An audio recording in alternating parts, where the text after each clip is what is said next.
2 and 3 and 4. That's your cue. 2 and 3 and 4. That's a cue. That's your cue. That's your cue. Oh, now you're just making U's. Hello, my name is Ilya. And my name is Tyler. Together we make up Kovray, a couple that loves to play board games. And music. We do love music. And today we'll be doing a preview of the one and the only Luthier, the art of the instrument. big game. Yeah, this is a huge box. Anyways, Luthier is designed by Dave Beck and Abe Burson.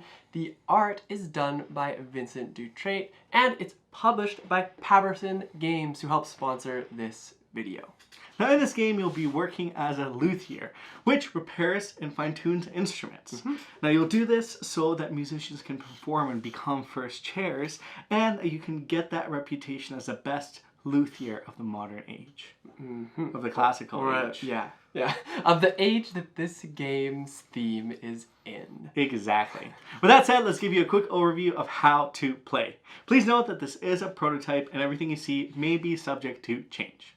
In Luthier, you'll aim to be the most prestigious luthier family.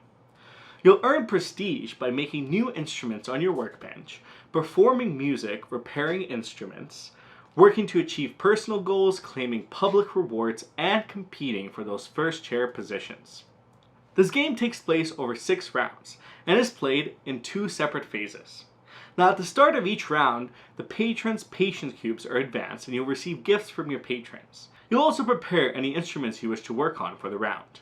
Now the first phase in each round is the planning phase. Here in turns you'll choose which location to send your workers to. You'll send your workers face down so others will not have knowledge of the values. Here you can also boost your values by placing apprentices on top. Now later in the game you'll acquire more workers you can use, or even specialty workers for advancing on the performance, reputation, and craft skill tracks, which you can use instead of your number value workers. Now the purpose for all of this is to hope to take the various actions on the board to gain yourself the most prestige.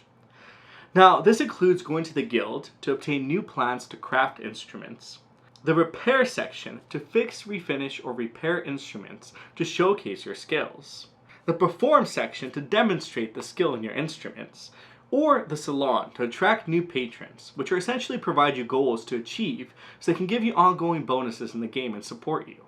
Now other actions include the balcony, which gives you an opportunity to score public awards once you've fulfilled them, and the space also contributes to the churn order in this game.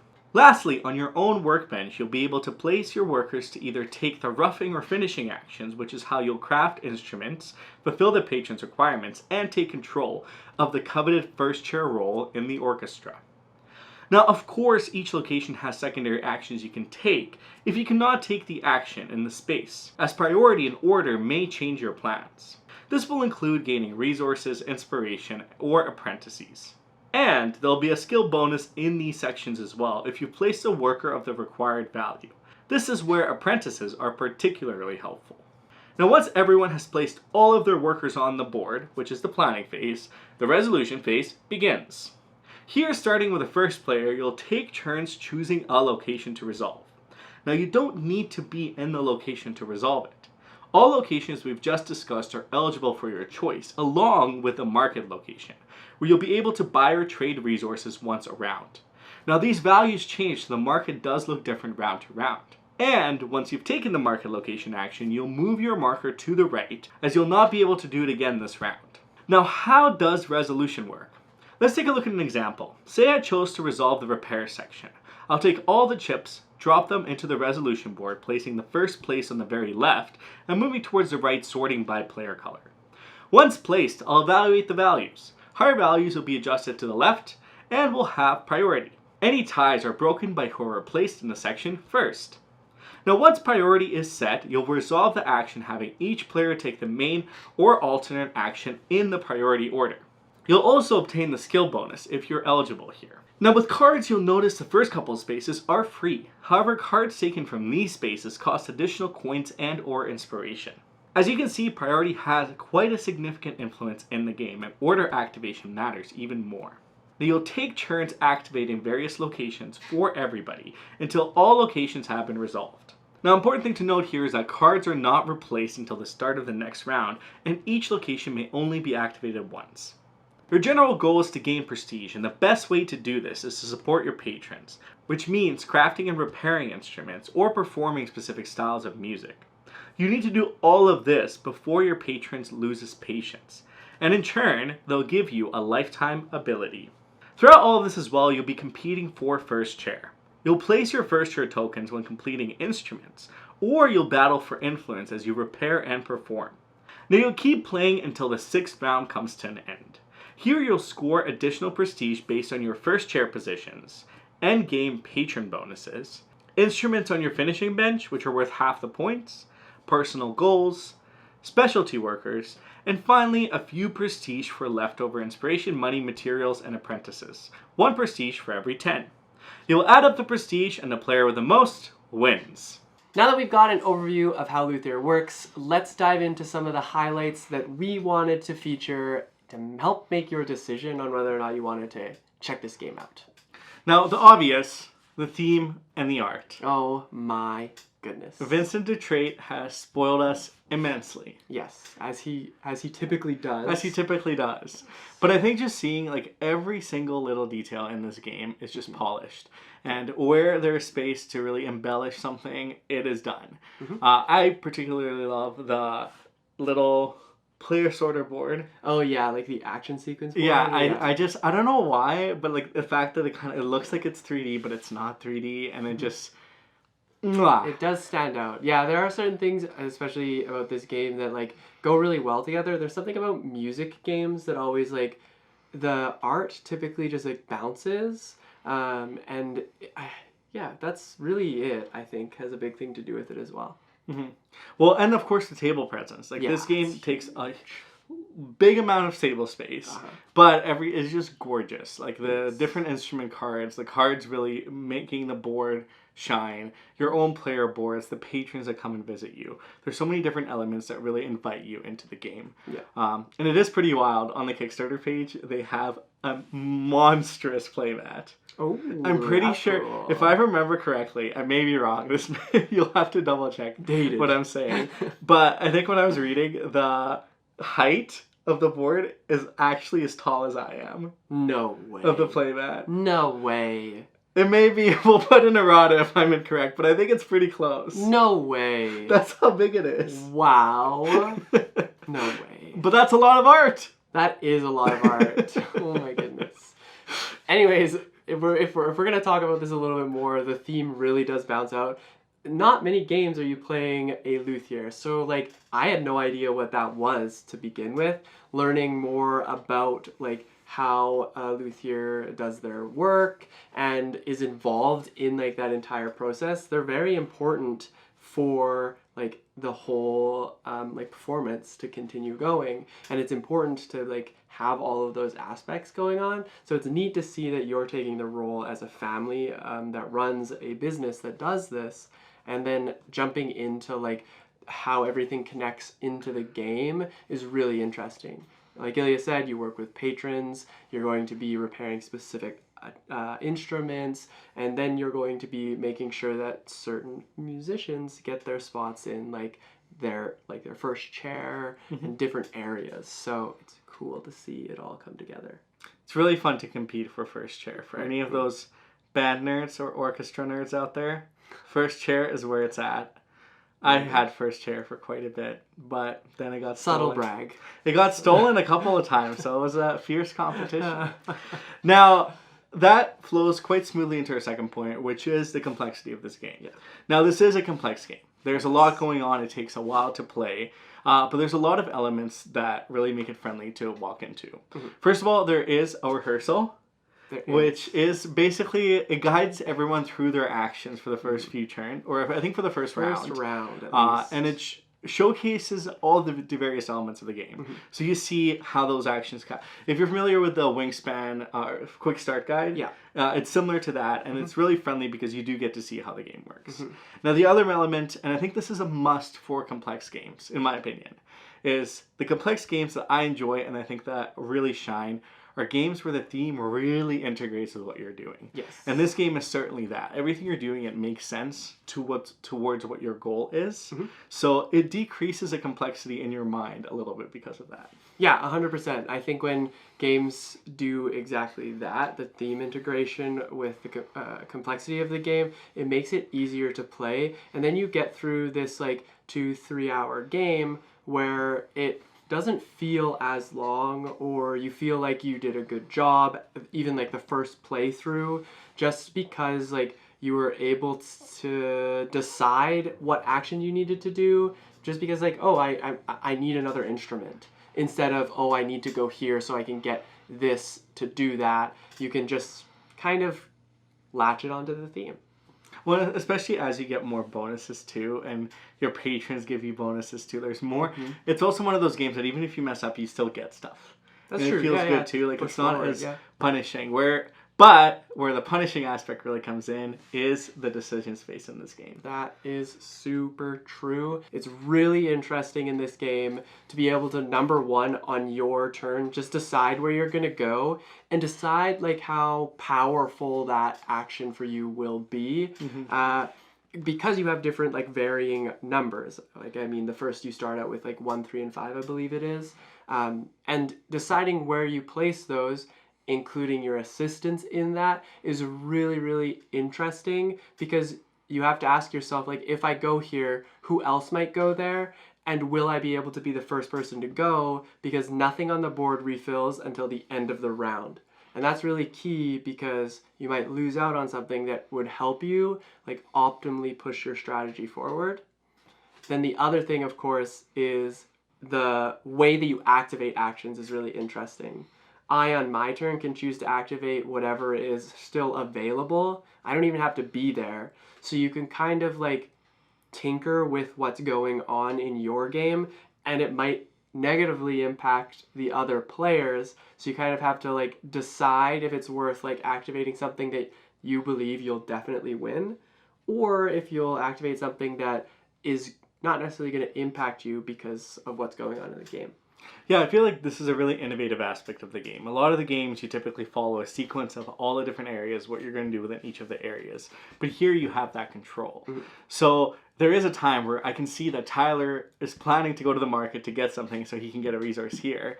But I might be shady and activate the space where he's getting the resource. Yeah. Or with the space where he's getting that card. But because he doesn't have the resources, because he didn't get to activate that action first, he can't really get a card. Yes. Which benefits me because Tyler's a little bit further behind. So it's a little bit of that, like, take that. But it's also really mindful, because while I'm doing that, somebody could trigger something that could negatively impact me. Yeah. So you're weighing that balance of which area will benefit me most, but be the most detrimental to everybody else, because it is a competitive game, and we're trying to be the best Luthiers in town. Yeah, I will say that during our playthroughs, I didn't find that I was selecting spaces that I wasn't in.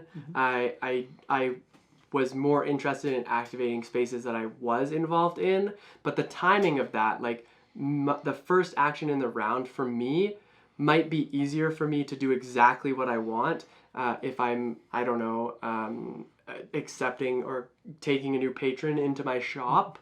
That might be the first thing I want to do, but it might be Ilya's third thing he was hoping to do.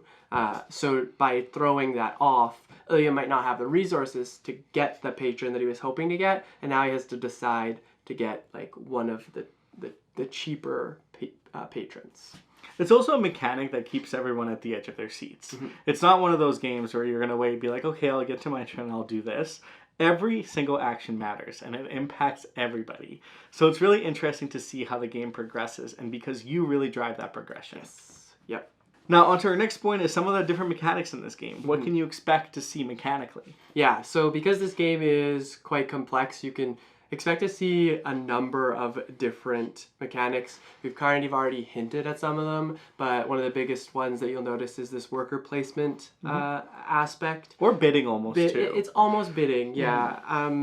You're bidding for priority of the action, so it's like bidding priority and worker placements combined together. Already that's something that is a little bit more complex.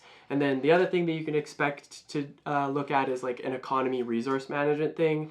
Going to the market at the right time, willing to sell off like resources that cost a lot this round so that you can afford to get things next round or even like that round too is very important. And that's hoarding on the cheap cheap resources to hopefully see the price go up. Yeah. I think there's other elements too of different contract fulfillment with how you're going to navigate throughout the game. There's the patron powers too. As you complete the patrons, they'll give you an ongoing ability. Yeah, and which they have those turns out to be like an engine buildy type feel. Yep. Which is really and they also have start of round abilities too, where you move that cube and you can reset that. But I think a lot of it is that decision space too, because what you can do can benefit your future game and not. There's that weighing of like immediate benefit versus long-term benefit. And I feel like that decision space between those two is constantly present. Like I could go here and actually do something for myself that will help me in the long run, or I can get a couple points and do this easy thing. So it's kind of weighing what is the best thing for me to do. And a lot of it is impacted by the action resolution, which we talked about earlier. Yes, yeah. And then that being said, like the theme really helps us push this along too, because you understand what you're kind of trying to accomplish as a Luthier family. It just clicks, I guess you could say. It is funny to see the different instruments everyone's working on. I remember being like, Tyler's working on the violin, so I probably shouldn't because he's going to get first chair in that. First chair, yeah. So I want to get first chair too, so maybe I'll work on like the timpani or something else. Or maybe there's another violin out there and I actually have the resources to do it, so I'm willing to race for it. Ooh, who is the best violin luthier? We'll find out. That actually does remind me to mention that like even when the timing doesn't go in your favor, there's still stuff that you can do, and it's a really interesting space. Like we said, is a very interesting decision space of like, how do you utilize your action the best to your ability with what you have right now? And the best part about that is that once you start playing through it and learning a bit more about the game, you understand that you can still keep up with the game that's in front of you, and you're not going to be put so far behind that you feel like you're never going to be able to win. It's true. So thankfully, that's something like I don't particularly enjoy in games. That didn't happen in this, I felt. And that's a highlight that I just wanted to point out because I know there are some people that are on the same page as me when it comes to that stuff. And I think last but not least is the general replayability and the whole package of this game. Oh yeah. There is so much in this game. And because of how the cards come out, how the patrons come out, and you're even starting patrons too, and abilities, like there is so much variance that you never really know what to expect in a game of Luthier. Yeah, and the simple addition of like player asymmetry, if I'm remembering correctly, it's just basically the family you choose has a certain ability right off the bat, and they start with different resources. But that alone can really guide your strategy. So being able to replay the game as a different family can actually like really change how you are playing the game. That being said, like you don't always have to lean into what you're given right away. You can manage that, and that's part of the fun. You get to discover that. And then the last thing I'll say about this is you get better and better as you play the game. I think that could be said about any other game, but in particular with a complex game like this, it does feel really good when you can go into a new game and start to see like your progression, your scores increase, start to understand it more, and it just adds to the replayability value. Exactly. Now, in summary, Luthier is that heavy, complex game with a gorgeous theme and artwork that really draws you in, that gives that immense table presence, but thoughtful and carefully crafted for you to enjoy. Luthier also has a variety of different mechanics, but I think the key mechanic is this action activation, where you're picking which one needs to activate when, and I think that creates a very interesting decision space because the timing of how your actions are taking becomes very, very key. It sure does. Key. Ha. Now, don't take our word for it. Look at all the page for yourself. There are so many resources and information available to this game. I even believe there's a demo available too that you can play and check out too. So take a look, see all the goodies that Kickstarter has to offer, and come back to us and talk to us about it, because we have had a splendid experience with this game and we would love to continue to share it with you. And like we said, this is a preview video, so if this helped you in your decision on whether or not you wanted to look into this game further, give us that thumbs up, hit that subscribe button if you're new here, because we make weekly board game content like this, and we love talking about them. Now, for our question of the day, what instrument would you like to learn how to play? Or what instruments do you play? Trumpet, saxophone. I know how to play Amazing Grace on bagpipes, well, it's been a while. Yeah. I don't know if I can do it anymore. Yeah, I'd be interested to see. I haven't seen you play the trumpet or the saxophone. It's because I don't have one anymore. It's so sad. You should get one for me. I also was a luthier. I used to, when my younger days, I used to buy broken ukuleles and fix them up and then sell them. I do think I remember you telling me about that. So, yeah. I was technically a luthier. Fun fact about me, I did my grade 9 conservatory in piano. I cannot play as well as I used to before, but I used to delve in the like high classical stuff, which was a lot of work, honestly. I can see it. We'll get you back into it. With that said, thank you so much for watching, and keep the music playing. Bye!